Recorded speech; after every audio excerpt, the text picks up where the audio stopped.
I'm about to stop the lag in three, two, one. No more lag. You see that? That's how you become an engineer. 10 minutes of the worst WWE injuries. WWE injuries. Minutes of the worst WWE injuries. Welcome to our YouTube video about the worst injuries to occur in the world of professional wrestling. As one of the most physically demanding sports in the world, wrestling has seen its fair share of devastating injuries throughout its history. From broken bones to concussions, wrestlers put their bodies on the line every time they step into the ring. In this video, we will be taking a look at some of the most horrific injuries in WWE history, including those that forced wrestlers to retire early or altered the course of their careers forever. So get ready to witness some of the most shocking moments in the history of WWE. Number 11. Joe Mercury. At the Armageddon pay-per-view in December 2006, Mercury and Nitro participated in a fatal four-way ladder match with London and Kendrick. Mercury and Nitro participated in a fatal four-way ladder match with London. I forgot their names. I think, whatever. And Kendrick, Regal and Taylor, and the Hardy Boys. During the match, Jeff Hardy leaped 10 likes for Jeff Hardy. The top of the rope onto two ladders set up like a seesaw, causing the ladder to shoot upwards into the faces of both Nitro and Mercury. Mercury was unable to protect his face and suffered a direct impact, causing it to appear as if his face had exploded. He was immediately removed from the match and taken to a hospital, where it was discovered he had only suffered a broken nose. A fortunate outcome considering the severity of the impact. Mercury was able to return to action after just a few weeks of recovery. Number 10. Hardcore Holly. In 2006, a WWE wrestler made the wise decision to join the ECW brand. WWE had recently relaunched the ECW brand, so bringing someone as tough as Holly into the mix made sense. One of Holly's most infamous moments on the ECW brand was when he wrestled Rob Van Dam during a spot in which Holly was supposed to suplex RVD through a table from the ring apron. The table landing was messed up, and some of the wood and metal ended up in Holly's back. Holly was left with a large gash on his back that was literally oozing blood and didn't seem to stop. What was interesting about this injury was that, in retrospect, I can't even see blood like this, bro. That bothers me, bro. That's just crazy. That's too deep. I would faint if it was deeper and it was more wider. I would have faint.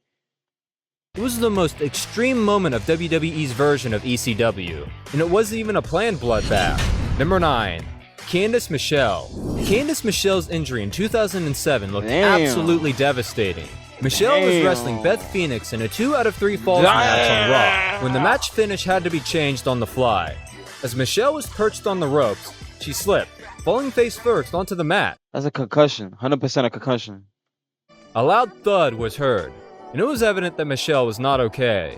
Even Jim Ross and Jerry Lawler's tone on commentary drastically altered, which indicated to the audience watching at home that this was not a planned spot. Concern grew when WWE.com posted an image on their website of Michelle being stretched out of the arena. But WWE quickly put fans' minds at ease by releasing a statement that stated Michelle had only cracked a clavicle. The impact of landing on her head could have resulted in a much more serious injury. And WWE certainly did the right thing in changing the match finish. What the fuck is a clavicle? Number 8. Rick Boogs. The first match of WrestleMania sets the tone for the rest of the event, and at WrestleMania 38, it unfortunately began with a distressing injury. Rick Boogs and Shinsuke Nakamura faced off against the Usos, and while attempting to lift both members onto his shoulders, Boogs tore his quad muscle and screamed in pain in the center of the ring. The match was stopped, and Boogs was taken out of the competition. This incident was not the ideal debut that Boogs had hoped for and created a negative atmosphere around the show that the WWE performers had to work hard to overcome. Despite the unfortunate start, the event continued, and the rest of the matches delivered an entertaining experience for fans. Number 7. Trish Stratus. The Backlash pay-per-view in 2006 Yo, what is that? Minecraft ass? What? That's crazy. Featured a highly anticipated rematch between Mickie James and Trish Stratus. The two had previously met at WrestleMania 22 in a Changing of the Guard style match, in which James defeated Raw's resident top female talent. The rematch was going extremely well, as was typical for the two talented women, until everything went wrong. When James pushed Stratus over the ropes, she hyperextended her arm, and it appeared that she had suffered a serious injury. It was difficult to watch because Stratus was clearly in excruciating pain. The match was called off early when James began to choke out Stratus with a wristband, resulting in a DQ in her favor. The intended finish of the match was never made clear, but you have to assume there was something more interesting than what was delivered. It is related to Stratus' injury. She suffered a separated shoulder, which forced her to miss 6 weeks of action. Number 6. Cesaro. At No Mercy, a tag match between Seth Rollins and Dean Ambrose versus The Bar was one of the year's standout matches. While the entire match was applauded by fans, special praise was given to Cesaro, who sustained a major injury but continued to play as if nothing had happened. During the match, Rollins would hit Cesaro with a slingshot, sending Cesaro's face straight into the post. Cesaro suffered extensive dental damage as a result, as it severely impacted his 2 front teeth. While the injury was serious, Cesaro showed great character by continuing on, and Cesaro was medically evaluated by WWE doctors as soon as the match ended. Cesaro's injuries were severe enough that he had to wear braces and a mouthguard until the summer of 2019. That's not that Number bad. 5. Paul London. When a wrestler is inadvertently injured by their opponent, they can harbor resentment and anger for years. As was the case in 2004 during a SmackDown match between Paul London and Booker T. A Booker accidentally broke London's nose with a back elbow. The injury was extremely gruesome, and WWE had to try to shoot around the blood because SmackDown, even back in 2004, was still a PG presentation. Booker never apologized for the injury, according to London, who claimed in shoot interviews as recently as the summer of 2022. This prompted Booker to apologize to London on his podcast, with the Hall of Famer saying, "First and foremost, I want to apologize to Paul London, okay? I apologize if I did anything you thought I did maliciously or if I hurt you." Number 4. Eugene. The New Year's Revolution pay-per-view in 2006 didn't start off well. Eugene would team up with William Regal to face Christian and Tyson Tomko, and Eugene would suffer a career-threatening injury during the match. Eugene grabbed his knee in agony as he performed a standard dropkick on Tomko. The ever-so-professional Christian would secretly check on Eugene by delivering a move that would allow him for a few seconds of talk time, and this was when a brand new finish was put together. Eugene would win the match by performing a delicate roll-up on Tomko. Eugene's injury was severe, as he had ruptured his left patella ligament, putting him out for 6 months. Interestingly, the following match on the he's in pain, bro. patella ligament, Look. putting him out for 6 months. Interestingly, the following match on the pay-per-view also resulted in a major injury, as Lita tore her ACL in the featured match against Trish Stratus. It was about a cursed pay-per-view. Number 3. Liv Morgan. Brie Bella's return to ring competition in 2018 felt off.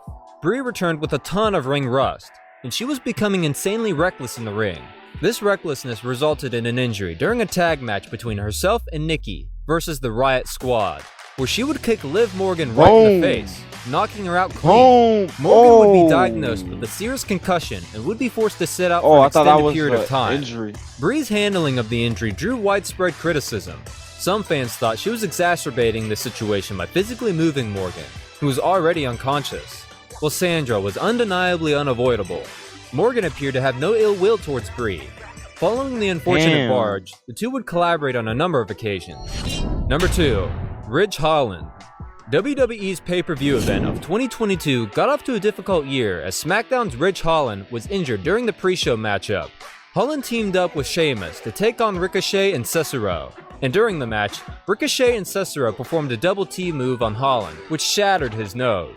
Unfortunately, the move appeared to be an attempted splash. Did we see this already? Ricochet's knee landed straight on Holland's face. Holland had to immediately grab his nose, as it was apparent that an injury had taken place. With immediate effect, an audible was called, and Holland was removed from the match, leaving Sheamus to fend for himself. Fortunately, the talented Holland did not spend too much time away from WWE TV, as he began to wear a protective mask during his matches. Number 1. Logan Paul. When WWE announced that Logan Paul would face Roman Reigns in the main event of Crown Jewel 2022, fans had mixed feelings. Logan was new to WWE, and some fans thought that having the opportunity to main event a major pay-per-view with WWE's top guy was extremely unfair. Some fans felt Logan should have worked his way up to face Reigns and not been given a world title. That's facts. But at the same time, he came in with a bigger fan base than more than half, more than 3/4 of the roster, the superstars in WWE. That's so. Not really. It's not that. That is not that fair. Feel me? Based solely on his celebrity.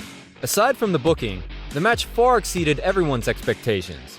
Logan organized a Match of the Year contender, proving to fans that he belonged in WWE. The only issue with the match was Logan's serious injury. Logan injured Reigns by performing a top rope frog splash on him through the announce table. He should have done a flip frog splash, bro. That's Eddie Guerrero. That's you feel me? It's okay for Rey Mysterio's son to do it. You feel me? Who else be doing that shit? Like small people, littler people. You're too tall. You're like 6 foot.